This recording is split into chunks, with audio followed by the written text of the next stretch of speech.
Hi everyone, সবাই কেমন আছেন? আমি ভালো আছি। আজ আবার একটা নতুন ভিডিও নিয়ে চলে এসেছি। তো আজ অনেক ধরনের রান্না করেছি, কিন্তু অনেক ধরনের রান্না করলে কি হয়, স্বামীর তো মন পাই না। অনেক রান্না করেছি, তারপর বলবে কি যে এটা ভালো হয় না, এটাই তার হয়েছে, তাই মানে এটা রান্না করেছো কেন, এটা রান্না করতা। মানে আমি যে কোন জিনিস করব এটা তো বুঝতে পারি না, যে কোনটা রান্না করব তার মনের মতন হব, আর তার মন যে কিভাবে পাবো এটাই তো বুঝি না। আপনি একটু অবশ্যই কমেন্ট করে বলবেন যে কিভাবে তার মন পাওয়া যাবে, কি করতে হলে মানে মনটা পাবো। তো যাই হোক, মূল টপিকে চলে আসি। আজ রান্না করেছি, বেগুন ভাজি করেছি, পটল ভাজি করেছি, মিষ্টি কুমড়া ভাজি করেছি, আর শিং মাছ ঝোল করেছি। তো শিং মাছ হলো জিরা বাটা, তারপর শুকনো মরিচ বাটা, গরম মশলা বাটা, এগুলো দিয়ে রান্না করেছি। পেঁয়াজ রসুন নাই, আর ভাজিগুলো পেঁয়াজ রসুন দিয়ে ভাজি করেছি, আর মুসুরির ডাল রান্না করেছি। এই তো আজকের খাবার। কিন্তু এইগুলো যে রান্না করেছি তা মনে হবে কিছুই রান্না করিনি। আমার যে মানে চুলার পাশে গিয়ে রান্না করতে কষ্ট হয় এত গরমে, এটা তার কিছুই মনে হয় না। মনে হয় সে এই অফিসে সব কষ্ট করে, আমি এলো বাসায় বসে খালি ঘুমাই, আর এই রান্নাগুলো এমনি এমনি হয়ে যায়। তো এখন নিয়ে নেব, প্রথমেই নেই পটল ভাজি। তো সব ভাজিগুলো একসাথে অল্প অল্প করে নিয়ে নেই। তো একটা একটা খেয়ে বলবো যে কোনটা কেমন হয়েছে। কিন্তু আজকের বেগুনটা একটু মানে কি বলবো, বুড়া হয়ে গেছে, বয়স্ক হয়ে গেছে, বিচি হয়ে গেছে, পাকা পাকা বিচি। তো খেতে একটু ভালো লাগবে না, তাকে পটল ভাজি খাই। পটল ভাজি কিন্তু করেছি আজ হলো চোখা ফেলিয়ে।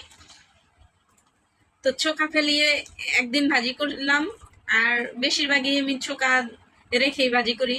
তো চোখা রাখলে হয় কি, ওইটা একটু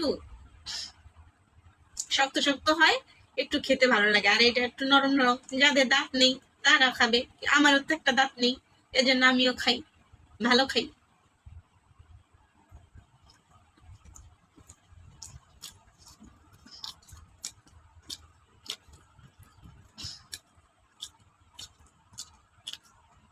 তো পটলে একটু লবণ বেশি হয়ে গেছে, ভাতে আর লবণ লাগে না।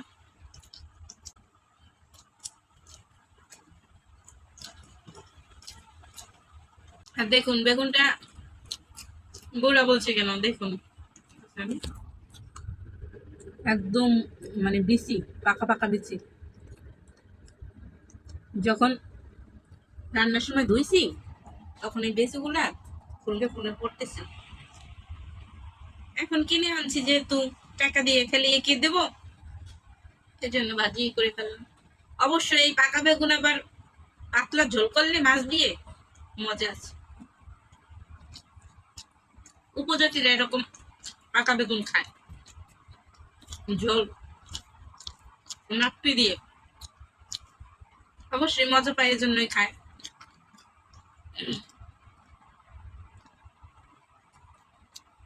আমি তো শুটকি খাই না, নাপি তো দূরের কথা।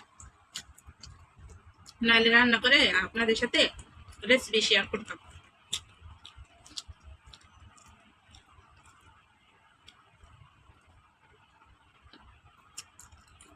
তো মিষ্টি কুমড়াটা দেখে আনছিলাম বল সাদা সাদা, কিন্তু তাও খেতে অনেক মিষ্টি, তাই আমার একটু ভালো লাগে না। তো এগুলো খেয়ে দেখাচ্ছি পরের গুলো। এখন ভাজি দিয়ে খাওয়া শেষ, এখন মাছ রসা দিয়ে খেয়ে নেব। দেখি, শিং মাছ রসা করেছি আজকে, এই মাছ নিয়ে এসে আজকেই রান্না করেছি। তো নগদ নগদ মাছের যে টেস্ট, আর ফ্রিজে রেখে দিলে মাছের সেই টেস্ট লাগে না।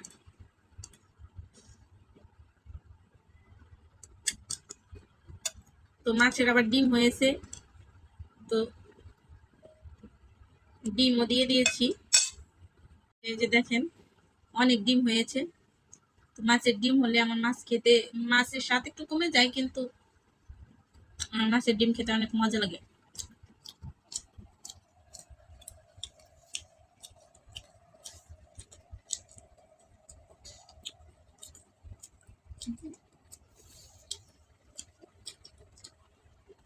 শিং মাছের সাইজটা দেখেন।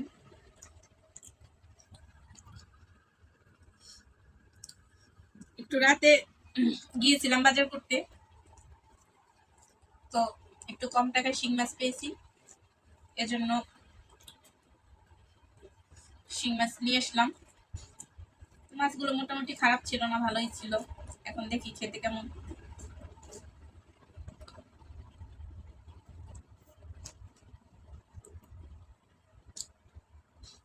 তো আমি আমার জামাইয়ের কথা প্রথমেই এটা বললাম কেন জানেন? আমাদের রিলেশন করে বিয়ে, সেই জামাই যদি এখন আমারে ভালো না বাসে তাহলে কোথায় যাব বলুন? এজন্যই আমার স্বামীর কথা একটু উচ্চারণ করলাম, আপনারা কিছু মনে করবেন না, কিন্তু আমার স্বামী আমার খুবই ভালোবাসে। তো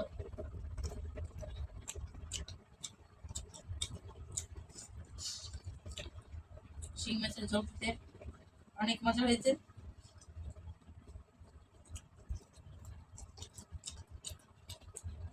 যারা এভাবে একটু না খাবে তারা তো মাছের মজাই বুঝবে না।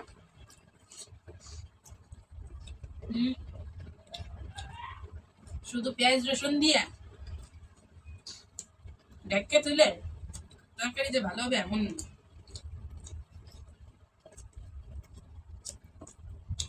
তোমার একটু জিরা মরিচ বাটা দিও, মাছ খেতে অনেক মজা। তো মাছ দিয়ে খেয়ে দেখাচ্ছি।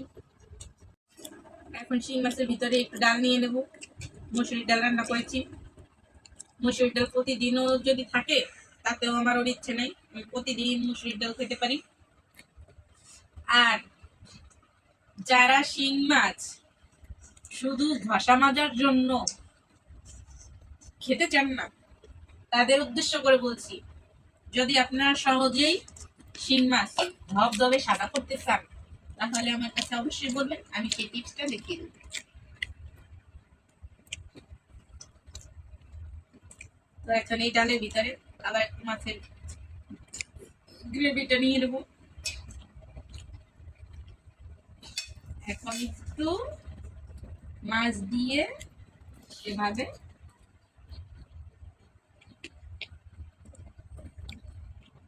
এরকম খাবার অনুভূতিটাই অন্যতম, সেই স্বাদ লাগে।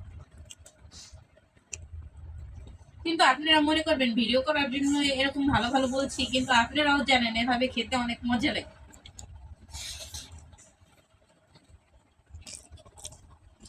তো বন্ধুরা, আমার ভিডিওটা যদি ভালো লাগে অবশ্যই একটু লাইক কমেন্ট শেয়ার করে দেবেন, আর প্লিজ একটা ফলো দিয়ে দেবেন, কারণ আপনারা যদি সাপোর্ট করেন তাহলে আমার উৎসাহ বাড়বে আর ভালো ভালো ভিডিও দেওয়ার জন্য প্রস্তুত থাকবে। তো সবাই ভালো থাকবেন, ধন্যবাদ।